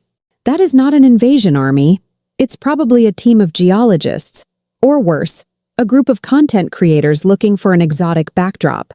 If you go up there tearing out throats, within 24 hours we'll have the U.S. Army, FEMA, and the EPA knocking on our ceiling. And I guarantee you, none of them will accept "sorry, it's instinct" as a valid explanation. Fenris stopped, jaw tight. He still saw the world above as the place that had exiled his queen and allowed her father to live like a hermit. But he trusted Maya. He relaxed his shoulders, though his amber eyes kept burning with a dangerous wariness. He asked what she suggested, given that the drilling noise was making the stalactites vibrate like loose teeth. Maya sighed, feeling a tension headache forming. She said they needed a diplomatic reception, but one that made it clear this property already had owners, and that the HOA president was in a very, very bad mood. She asked Bram to assemble an honor guard, but strictly banned any partial shifts or unnecessary growling. She wanted them to look like an advanced civilization, not an 80s horror film. The ascent to the well's opening was made in tense silence. Maya led the group wearing her blue silk robes, which now read more like ceremonial armor than a dress. When they reached the base of the fissure, she saw the cold white glare of industrial floodlights cutting through the natural half-dark of the abyss. A group of 6 humans in orange jumpsuits and hard hats was descending on steel cables, surrounded by cameras and motion sensors. At the center of the group was a short man with thick-framed glasses and a digital clipboard that appeared to be his only defense against the unknown. When the human's boots touched the crystal floor of the Iron Kingdom, the silence that followed was broken only by the static crackle of a walkie-talkie. "My God," whispered the man with the glasses, letting his clipboard fall to the ground. "Arthur, are you seeing this? This isn't a limestone cave. It's an urban structure. Geologically and architecturally impossible." "Excuse me," said Maya, stepping out of the shadows with the elegance of someone who is about to show an uninvited guest the door at their own backyard cookout. "I believe you don't have authorization to drill through this ceiling. And for your information, the noise is seriously damaging the morale of my subjects and my mourning patients." The humans jumped back as if they'd been hit with a cattle prod. One of them, a security guard carrying a high-voltage stun device, pointed it directly at Maya. In the same microsecond, Fenris emerged from the darkness behind her, releasing a growl so deep it cracked the glass on the humans' helmet visors. His presence was overwhelming. He didn't need a firearm to seem lethal. The security guard dropped to his knees, paralyzed by the primal fear that an alpha predator triggers in the human psyche. Maya placed her hand flat on Fenris's chest, signaling him to pull back 1 degree, and turned her full attention to the expedition's leader, who now appeared to be on the verge of fainting from sheer scientific excitement. She introduced herself not as the florist who had gone missing months ago, but as Queen Maya of the Iron Kingdom. The expedition leader, a geologist named Dr. Eris, stammered that they represented global core mining and had detected thermal and vibrational anomalies in this area of Georgia, suggesting the existence of a rare mineral reservoir. Maya gave a short, dry laugh and said that the anomalies were simply the heartbeat of a millennia-old civilization, and that as for the rare minerals, they were currently being used as paving material for her roads and were not for sale to any mining company that couldn't even say please before drilling through someone else's property. The encounter was an immediate cultural collision. Dr. Eris tried to explain terms like environmental impact assessment and federal land claims, while Fenris only growled about territory violation and blood rights. Maya served as the only bridge of sanity between the two worlds. She understood that she couldn't simply send the humans back and hope they forgot what they had seen. In the modern world, silence was an expensive commodity that rarely survived the first social media post. She needed an agreement. She invited Dr. Eris and his team to descend to the Citadel, under strict escort, for a formal conversation, and made it clear that if anyone tried anything clever with their electronic devices, Fenris would personally give them a first-hand demonstration of Lykan digestion. As they descended the staircases carved into the rock, Maya watched the wonder in the humans' eyes and the contempt in her people's. It was a dangerous balance. The Lykans saw the humans as fragile and noisy, while the humans saw the Lykans as a scientific discovery worth Nobel Prizes and billions in investment capital. When they reached the Great Hall, Maya ordered a banquet of fruit and roasted meat served to ease the tension. Her composure was tested, however, when one of Dr. Eris's assistants, a young man named Kevin, tried to discreetly take a selfie with Bram, who was still holding a crystal spear. "Kevin, if you post that, I will personally guarantee your cell carrier will have no signal wherever King Fenris decides to put that phone," Maya said, without even glancing at him. Kevin pocketed the device instantly, swallowing hard. The diplomatic session in the war room was exhausting. Dr. Eris pushed for a scientific cooperation treaty, while Maya made it crystal clear that the Iron Kingdom was a sovereign nation with enough firepower, literal and mystical, to trigger a natural disaster on the surface if provoked. Fenris sat beside her throughout, a silent and menacing presence that served as the perfect reminder that Maya's no was the only thing keeping them breathing. Maya understood that the kingdom's secrecy depended on turning that mining company into its first reluctant ally. She proposed that Dr. Eris report back to his headquarters that the area was geologically unstable, riddled with toxic gases and structural collapse risks that made extraction impossible. In exchange, she would allow a small research team to remain under her supervision to study the unique geology, on the condition that no secret about the Lykans left those walls. Dr. Eris hesitated, citing investor pressure, but Maya leaned forward, her blue eyes blazing with the light of the rose. She said that dead investors didn't collect dividends, and that the Iron Kingdom had methods of ensuring any equipment brought into the well would suffer catastrophic mechanical failure. The geologist, realizing he was dealing with a woman who knew the rules of both worlds, finally conceded. The first step of interdimensional diplomacy had been taken, but Maya knew the scent of ambition was already in the air. As the humans were escorted back to their temporary base camp, she collapsed into her chair, feeling that the days ahead would demand considerably more than sarcasm to keep the abyss safe. Fenris came up behind her, placing his hands on her shoulders and working out the accumulated tension. He asked if she genuinely believed the humans would keep their word. Maya closed her eyes and breathed in his warmth. She said that humans didn't follow honor the way Lykans did. They followed fear and profit, and that her job now was to make sure the fear of facing the Rose always outweighed the profit of exploiting her. The second half of the day brought no relief, only confirmation that Maya's worst-case scenarios had an irritating habit of materializing at inconvenient times. While Dr. Eris tried to convince his team they had seen nothing extraordinary, the surface radio picked up a voice that made Maya's blood go cold. It was Sheriff Miller, from the small town of Pine Hollow, Georgia. Miller was not merely the local law. He was the man who had spent 10 years trying to coax Maya out of her hermit florist shell, and who, after her disappearance, had turned the search for her into a personal obsession. He was up there at the top of the well, demanding to speak to whoever was responsible for the drilling, and stating that he had reason to believe that missing person Maya Silas might be connected to whatever they were finding underground. Maya felt a tightening in her chest that had nothing to do with atmospheric pressure. She couldn't let Miller come down. The sheriff was a good man, but stubborn as a Georgia mule on a bad day, and he would not accept, "I'm a magical queen now," as a valid explanation for vanishing without a note. Fenris, sensing the shift in Maya's energy, growled low and asked who the new intruder was. Maya explained that it was someone from her past, a lawman who would not understand laws written in iron. She knew the only way to end the crisis was to go up herself and face the sheriff before he called in a SWAT rescue team. "You are not going alone," Fenris declared, his voice loaded with a possessiveness that didn't entertain debate. "If this man is a warrior of your tribe, he needs to understand that you are now under my protection. Fenris, if you walk out in front of Sheriff Miller, he will empty a shotgun into your chest before you can say good morning," Maya shot back, trying to balance his safety against the need for discretion. "I go up.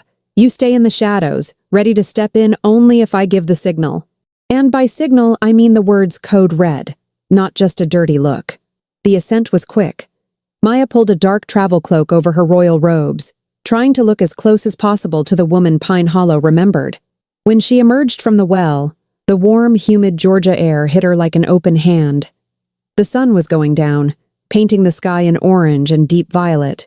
Sheriff Miller was there, leaning against his cruiser, arguing with one of the mining company's security guards. When he saw Maya step out of the hole in the earth, his expression moved from pure shock to a mixture of relief and barely contained fury. "Maya?" Miller took 3 quick steps forward, his hand moving instinctively toward his holster and stopping halfway. "What in God's name is going on here? You disappear for months. The whole town thinks you've been kidnapped or worse, and now you climb out of a mining shaft looking like you just walked out of a Renaissance fair? Hey, Sheriff, said Maya, keeping her voice level and her posture straight. I know this looks confusing, but I wasn't kidnapped. I found something my father Silas spent his whole life trying to protect. I am not in danger, Miller. Honestly, I have never been safer. Miller looked at her, then at the dark well behind her. He was a man of facts and evidence, and none of this made sense. He said there were reports of strange noises and howls that didn't sound like coyotes, that the mining company was violating state preservation laws, and that Maya needed to come with him to the station to give a statement, and that this hole was going to be sealed by the county. It was then that the shadows behind Maya seemed to shift. Fenris couldn't hold back. The idea of someone trying to pull his Luna back into that small, gray life was more than his wolf could contain. He stepped into the light, still partially hidden by the tree line, but his height and the intensity of his amber eyes were impossible to ignore. The sheriff drew his weapon on reflex. "Step away from her," Miller shouted, his voice trembling slightly for the first time in his career. "What in the hell kind of animal is that?" "He is not an animal, Miller," Maya shouted, stepping directly in front of Fenris. "He is the reason I'm alive. Lower the gun, please. If you fire, there's no coming back for anyone standing here." The tension was so thick that even the cicadas in the Georgia pines seemed to have gone silent. Fenris growled, a low, resonant sound that made the tree leaves shiver. Maya felt the rose's power pulse in her hands. She understood that to protect Miller and keep the kingdom secret, she needed to show him just enough of her new reality. With a quiet gesture, she caused the roots of the trees surrounding Miller's cruiser to rise and grow instantly, wrapping around the tires and the chassis in an unbreakable wooden embrace. The sheriff stared at his car, then at Maya's hands glowing with that soft, ethereal blue. "The world changed for me, Sheriff," she said, her voice carrying a solemn weight. "I am not the woman who sold flowers anymore. I am the guardian of a place this world is not ready to know. Go back to town. Tell people I was found, that I chose to relocate abroad, and that this land is now private property with serious hazard risks. If you try to come back, or if you bring anyone else, I cannot guarantee anyone's safety. The abyss has teeth, Miller, and they protect what belongs to it." Miller, a man who had seen many things in his life but had never once seen magic, looked at Maya and recognized in her an authority and a strength she had never carried in Pine Hollow. He understood that the woman he had known was truly gone, replaced by something far larger. He lowered his weapon slowly, exhaling with a weight that seemed to age him 10 years on the spot. He said that Silas had always been a strange man, and that he finally understood why. He promised to keep the secret, not out of duty, but out of friendship, and warned her that the government and the corporations would not be as easy to manage if they ever saw what he had just seen. Maya thanked him with a nod, and before he could say another word, she and Fenris retreated into the darkness of the well. As they descended back into the safety of the Iron Kingdom, Fenris wrapped his arms around her, his heart beating hard against her back. He whispered that she had been brave, and that the past had finally been laid to rest. Maya, however, knew it wasn't that simple. She had just shown her power to the outside world, and while Miller was a man of his word, global core mining still had data and sensors. The diplomacy had been only the first round. By the time they reached the Citadel, word of the encounter with the humans had already spread. The Council of Elders was up in arms, demanding the immediate and permanent sealing of the well with blood wards. Maya, exhausted but determined, walked into the hall and declared that total isolation was no longer an option in a world of satellites and surveillance technology. She said the Iron Kingdom needed to evolve, building defenses that were not just physical, but digital and diplomatic. She appointed Bram as the first guardian of the upper border, tasking him with monitoring the mining company and ensuring the treaty with Dr. Eris was honored.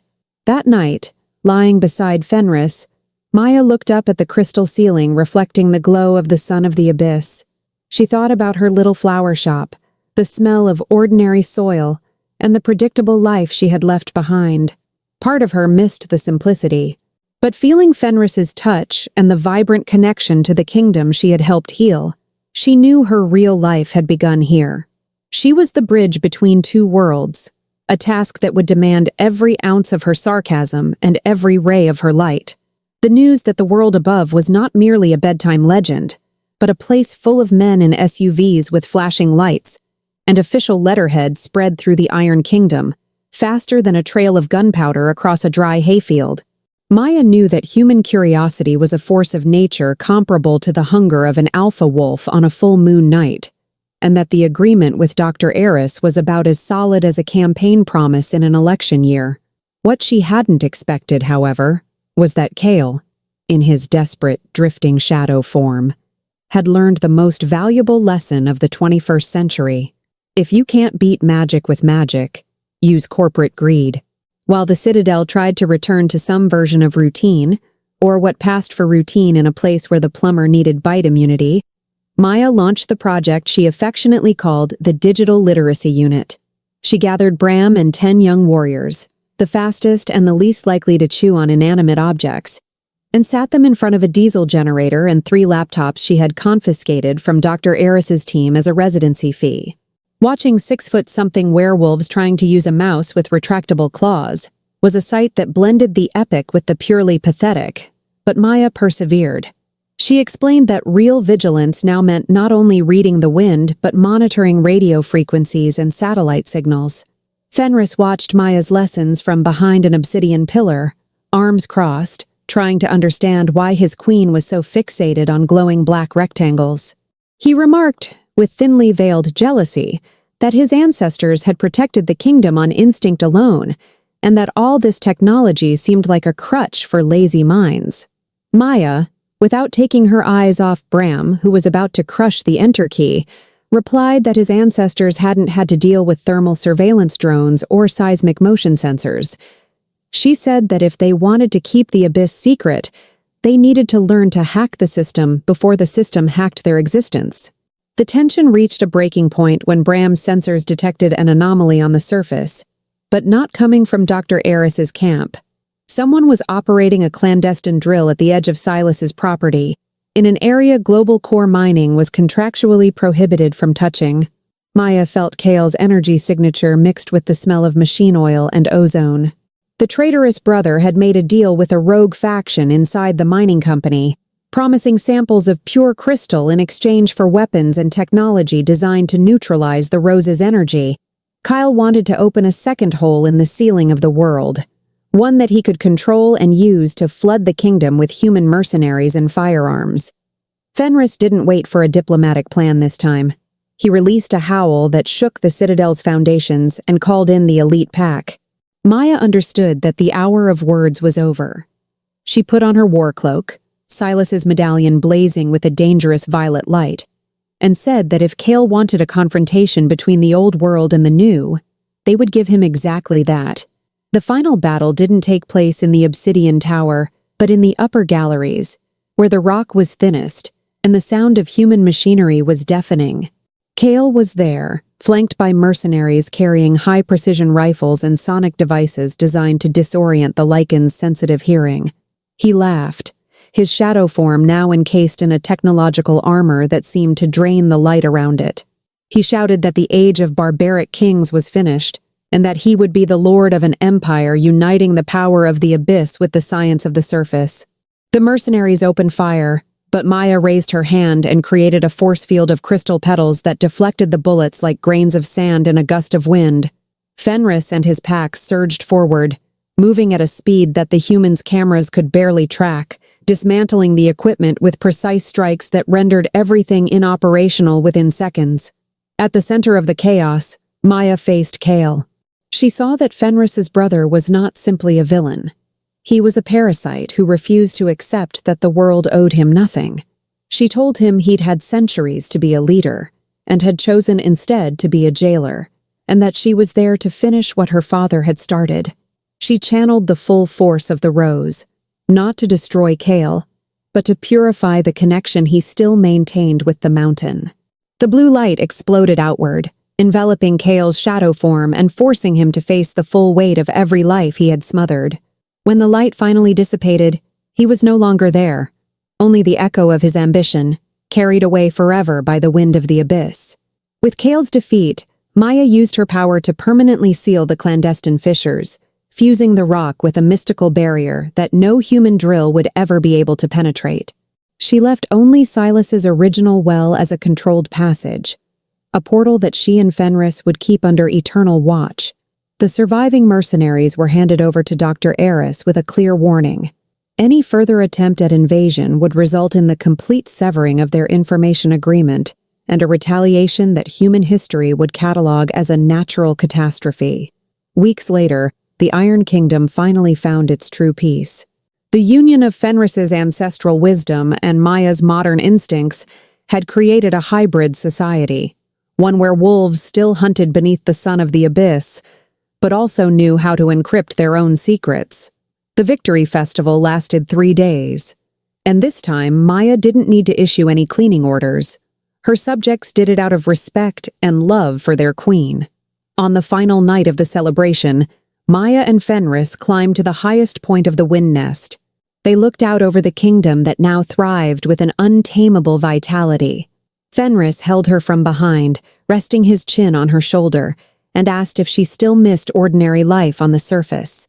Maya looked at her hands that now carried the power to create and protect entire worlds, and then at the man who was her true north and her home. She smiled that sharp, humor-filled smile that had first won him over, and said that the surface was great for buying shoes and getting an iced coffee, but that her place was wherever the heart of the mountain beat in time with hers. The inheritance of the abyss had not been a condemnation. It had been a liberation. Maya Silas, the florist who thought herself ordinary, had become the legend the Iron Kingdom had waited generations to find.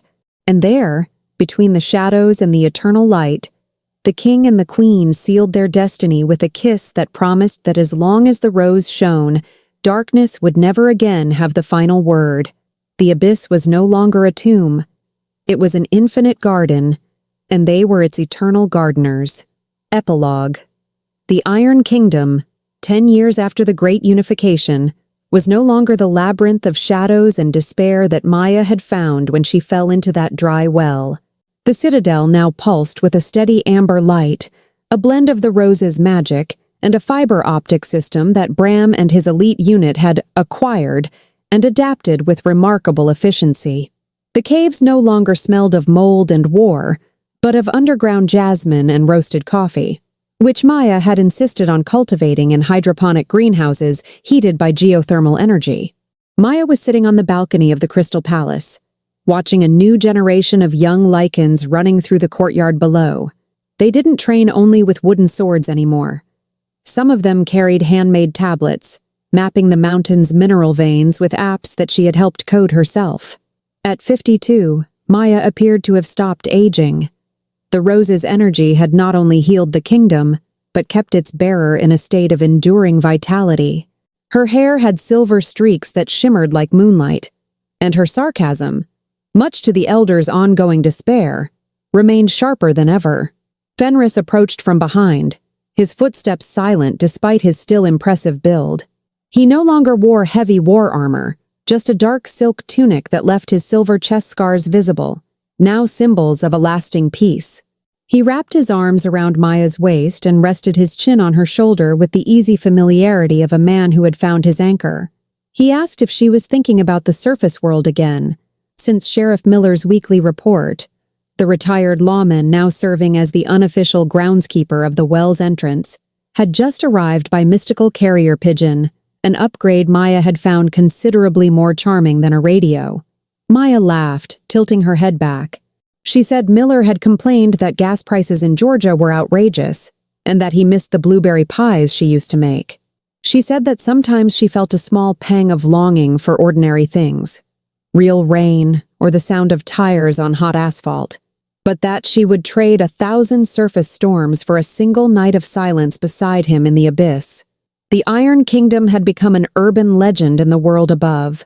Thanks to Maya's iron diplomacy and the geological accidents conveniently orchestrated by the rose's magic, Global core mining had abandoned the area, classifying it as a zone of absolute seismic instability. The secret was safe, protected by a queen who could hack satellites and a king who could tear through armored vehicles with his bare hands. "Luna," Fenris murmured, turning her to face him so she looked directly into his amber eyes, still burning with the same intensity as their very first meeting. "The council wants to know if this year's festival will have the exploding lights you brought last time. They say the fireworks frighten the prey, but I know they secretly love the colors." "Tell them yes, we're having fireworks," Maya replied, looping her arms around his neck. "And tell Hagar that if he complains about the noise again, I'm making him wear that wool sweater I knitted last winter for the entire ceremony." Fenris let out a laugh that echoed through the valley, a sound of pure, uncomplicated happiness. He kissed her with a passion that time had only deepened. They were no longer merely the rose and the wolf of an ancient prophecy. They were the architects of a new kind of existence. As the sun of the abyss began its slow descent, signaling the kingdom's rest, Maya looked out at the horizon of stone and crystal. She had watched the world wither and be reborn. She had faced traitors and corporations. She had found love in the most improbable place on earth. Silas's well had not been the end of her story. It had been the necessary prologue. The Iron Kingdom was her garden, Fenris was her destiny, and the abyss was, at last, filled with flowers that would never stop shining. The end.